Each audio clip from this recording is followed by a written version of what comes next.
Parents abandoned me after their divorce. Years later, I inherited $1 million from my grandpa.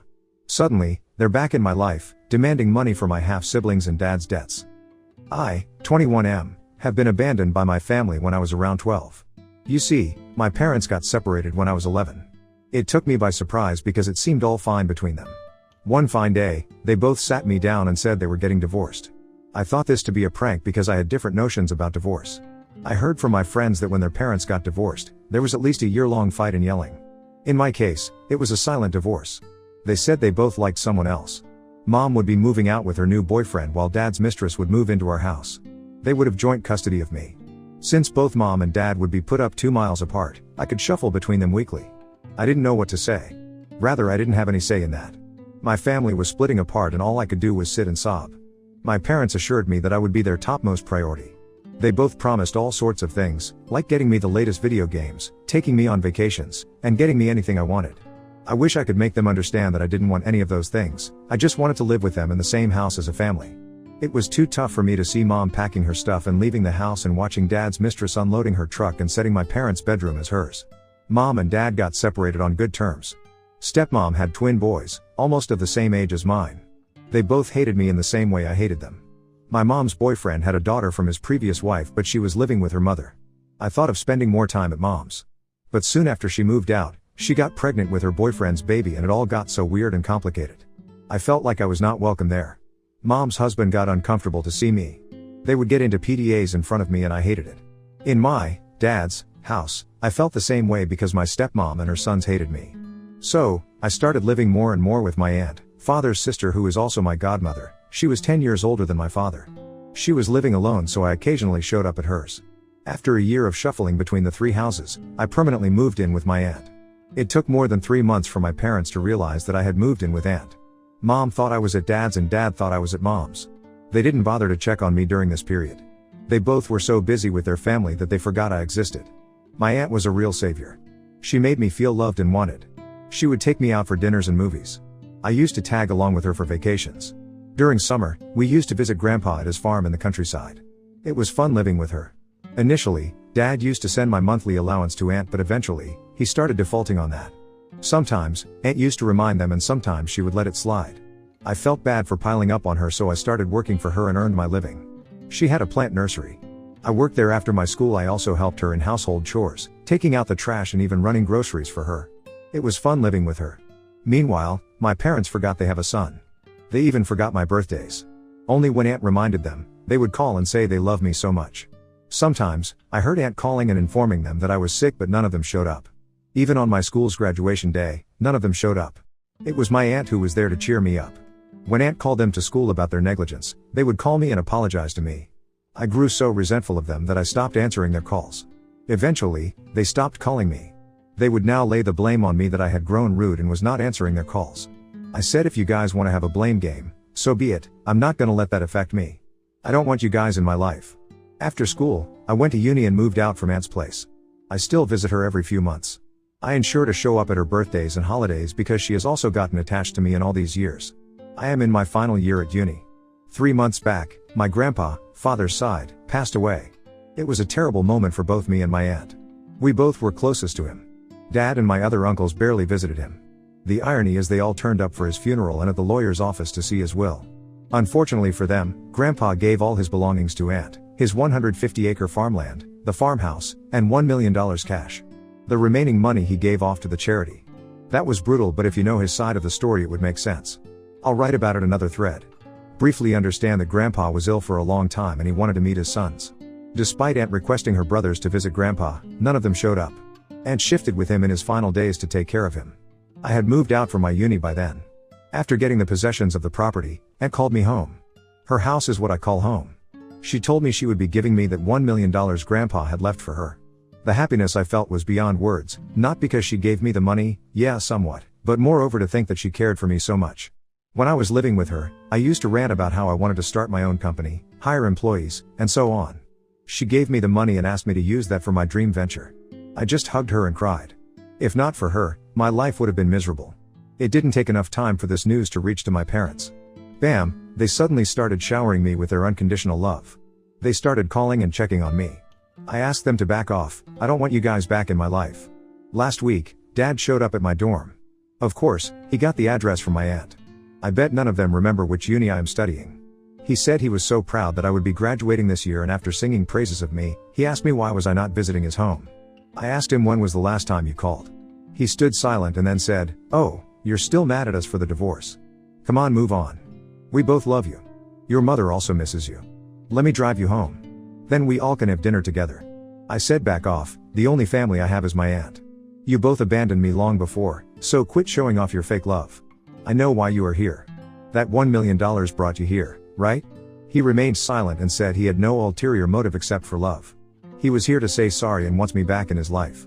He said he heard my graduation was nearing, hence he was here to ensure that I invited them, unlike school graduation day when I didn't call either of them. I hated having any conversation with him, so I left him midway saying I had a class. The same day I got a voicemail from Mom, and she said she was expecting an invite for my graduation day.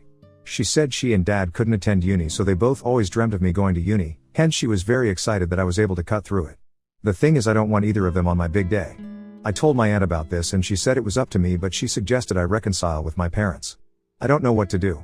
I also don't know if they are reconciling for money or if they are genuinely happy for me getting a uni degree. Update 1. Hello there, sorry for the late update. Life has been busy. Good news, I have graduated from uni. I landed a job as well, thank you.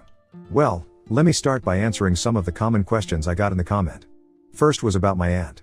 People asked me about her family and how she was able to accommodate me for so many years. I think I wrote in my initial post that my aunt is 10 years older than my dad.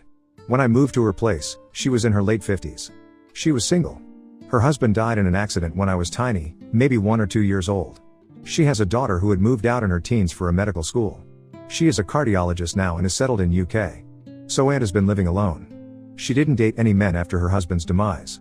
Her daughter and I tried to set her up with a few men, but she absolutely denied it. She said she loved her plants and was happy nursing them. Some of you said I was too harsh on my parents, that they have a right to get separated and remarry. You all are right. They do have the freedom to leave/choose their partner, but it is never justified to ignore your children after your new family comes into your life. My parents did the same. They neglected me for their new family. Initially, they said, I would stay 1 week at Dad's and 1 week at Mom's. Though we were following this schedule, sometimes they would be like, "Uck, it's my time again to have you." Then they would always plan without me. Their dinner plan would always be after I left. They would even talk like this in front of me, "Oh, this week he is here, let's go out next week." How would you feel when your parents behave like this? I think I have spoken about Mom that within a few months of her moving in with her boyfriend, she got pregnant. They indulged in PDAs in front of me, which was unbearable. They once took me on a 2-day trip with them. They made me sit inside the room for the whole 2 days while they went outside sunbathing. When they were in the room, they would ask me to sit on the balcony outside. Though I was a kid, I knew exactly what was going on inside. I mean, I was 11. Besides, I could hear them doing. Gross, I know. And that man is not even your father. So, how do you expect me to stick around them? I stopped going to Mom's after that. Dad was still better than Mom. Sometimes, he tried to include me in the plans, but his stepsons would throw tantrums at him. Then he would say, "Okay, skip this one. Maybe next week, father and son could go fishing." That next week would never come because next week I would be at Mom's. Soon I realized that my parents had some sort of agreement that whenever they had to get rid of me, they would say, "Let's do it next week," and then next week I would be the other one's responsibility. Once he was able to tag me along in their family vacation, and it was so horrible. First day, we all went out. His wife and her sons kept him busy and I felt so much neglected. Even for the family pictures, they would ask me to take theirs. I was in none of the pictures with them. There were just 4 pictures of me. In 3 of them, I was alone, and in 1 it was with Dad. I guess now I've given enough context to people who have been here telling me that I was harsh on my parents. Anyways, talking about the current situation, like I said, my parents wanted me back in their life. They said it was because they wanted to be a part of my graduation day and it was a proud moment for them. I said, I don't want you guys on my big day. Where were you guys during my high school graduation? Busy in your new family, that's right. When they persisted further, I said okay, but I didn't invite them. I thought they would again reach out to me as the graduation day approached. I even got extra hall tickets for them in case they show up uninvited, but they didn't. They forgot about it. And attended the convocation. I strictly asked her not to reveal the dates to my parents. It is almost a month now since my graduation day, but none of them called me to check for the dates. So my graduation was just an excuse for them to have me back in their life. Update 2, here's a new update. Almost 2.5 months after my graduation day, Mom called me and said my half-sister had graduated from primary school and now they have put her in a private elementary school. However, they have a shortage of funds and they want me to pitch. I was flabbergasted at her demand. When I asked why, she said she was my sister so I should fund her education. She didn't waste any time in coming to the point. She said, "We know that your aunt has given away her $1 million inheritance money to you." I sighed, "Of course you do." She continued, "Your sister needs you. This is your time to step up as a big brother." I stopped her right there. "Hello, delusional you. I have never seen that sister you are talking about. Where were you when I needed my mom, when I was sick and cold? You were nowhere." She started sobbing and said, "What can I say if you are still stuck to the past? I thought you have a huge sum of money, what are you gonna do with it? So what's better than your sister getting educated in a private school?" I wanted to say a lot but I didn't. I said I have plans for that money and I cannot spare a penny to anyone else. She hung up the phone after that. She didn't even ask me about the graduation day. I was right. Their rekindled love was only for money. I was still processing it when one day I got a call from a bank. They wanted me to pay for my dad's defaulted mortgage. I asked from where did they get my number. They said Dad gave it to them. Dad had taken a personal loan and he didn't pay the mortgage for a few months. When they came hunting for him, he requested them to contact me because he had run out of money. To be honest, I panicked initially because I had no idea of how this process works. I got shit scared thinking maybe I was legally obligated to pay his debt since I was his son. Thankfully I didn't succumb to the pressure and told them I needed to check with my dad first. Instead of talking to him first, I called up my lawyer friend.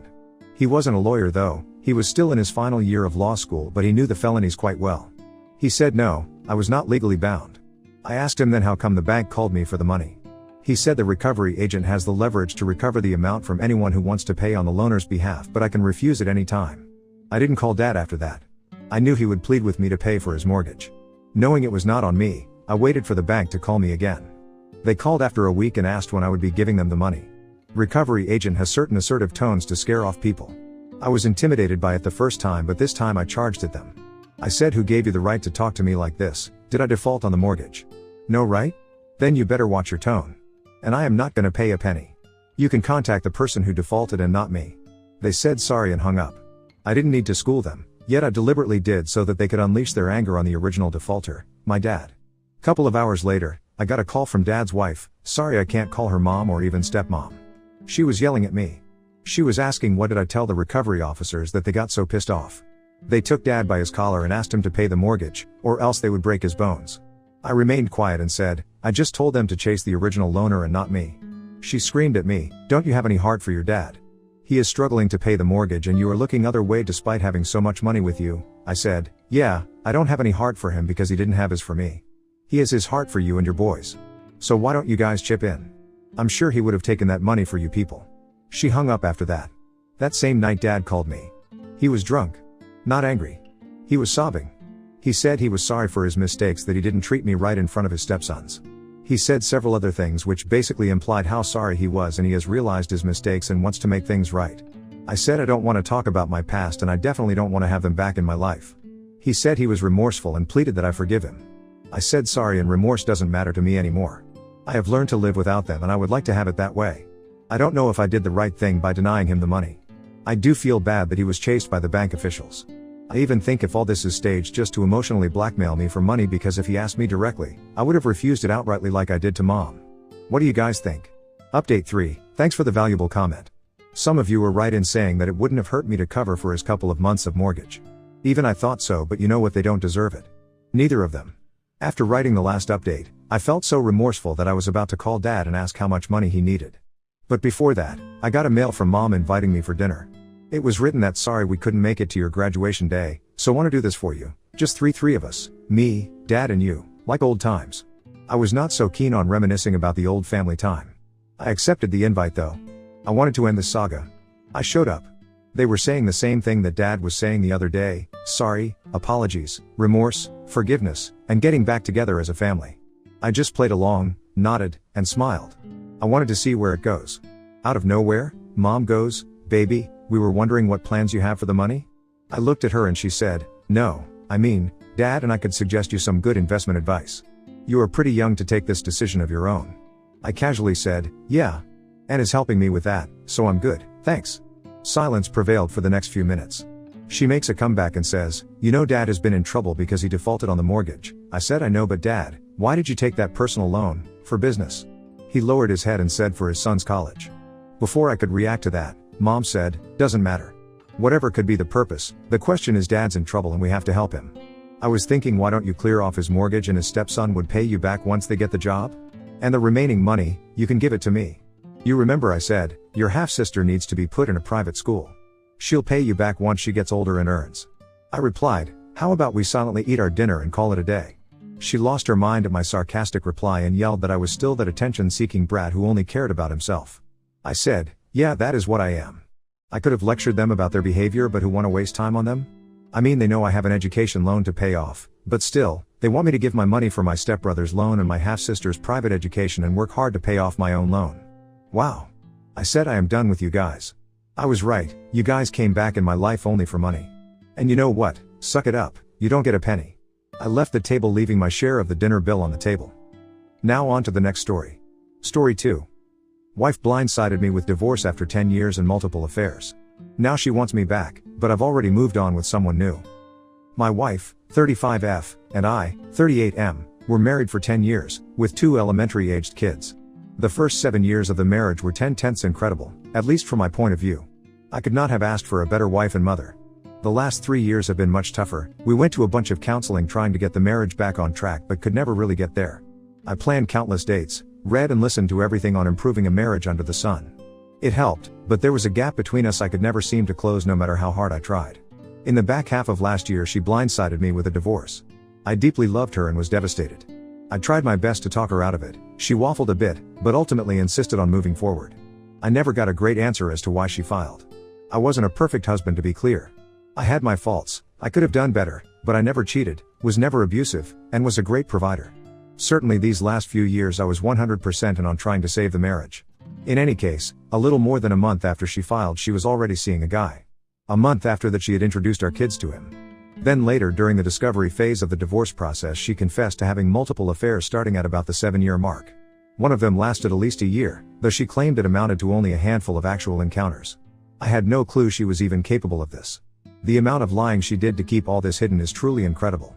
The day I found out was the worst day of my life, but at least I finally understood why we had such difficulty connecting those last few years. It wasn't for lack of trying on my part. Fast forward 6 months and nearly $100,000 in lawyer bills later and she decides she wants to try and reconcile. Mind you, she's still dating the same guy, but she tells me she'll dump him to work on things with me. So what caused her change of heart? I think it might be because she found out I had started dating someone, who's awesome by the way, or possibly because she realized how much her financial life was going to change with my high income exiting the picture. For her part, she claims it was because she saw how great of a dad I was being when I had our kids. I sat down with her and heard her out on everything. I felt this was the least I owed her after a decade of marriage. She took responsibility for her mistakes and gave a heartfelt apology, although she was sure to partially blame my behaviors for driving her to it. No matter how thin you slice it, there are 2 sides to every story. I get that, but I utterly rejected that nonsense of blaming me for her cheating. All that said, I do believe she is truly sorry. Ultimately though, I told her no, and pressed forward with the divorce, which was final as of a few weeks ago. For her part, she's been relentless trying to get me to give her another chance. Texting almost daily. It's worn heavy on me to see someone I cared so much about filled with so much regret and hurting so badly. I've held firm though, there's just too much damage. I don't think I could ever trust her again. Plus I have this great new gal who's beautiful inside and out and who's been so incredibly supportive and patient. To be clear, we met well after I had been served papers. Typing this out highlights the insanity of all this for me. Who in their right mind would try and save a marriage like this? Who in their right mind would even have the guts to ask to try and fix it? I don't love her anymore, but I did love her for so long. And the kids. The co-parenting. I'll never really get away from this woman. It's hard. I guess I'm not sure why I'm posting this. Maybe just to get some validation I'm making the right call? Anyone been through something like this before? Any advice? Comments. 33 Say what? 33, she said she will dump him but only after you say yes. What part of you are not plan B is she not getting? I've been tempted to tell the other guy how little she thinks of him, but then I'm afraid she'd double down on trying to get back with me. Plus he's way older than her, so I get a little satisfaction out of the fact it must be pretty gross. That's probably petty on my end. Cute Seaworthiness 366, dude, she is selfish and delusional. Be proud of yourself that you tried the best, have dignity, did right decision and are still civil with her. Salacious_pickle, sir, you have been through 2 of the worst experiences a person can go through. And you have come out of them still alive, upright and whole. Why revisit all that pain and heartache again? You know, if she was capable of doing it once and keeping it so well hidden that she is capable of doing it again. And, she's not wanting to reconcile for your sake. She wants to reconcile for her own selfish reasons. Walk away. Don't look back. Look forward.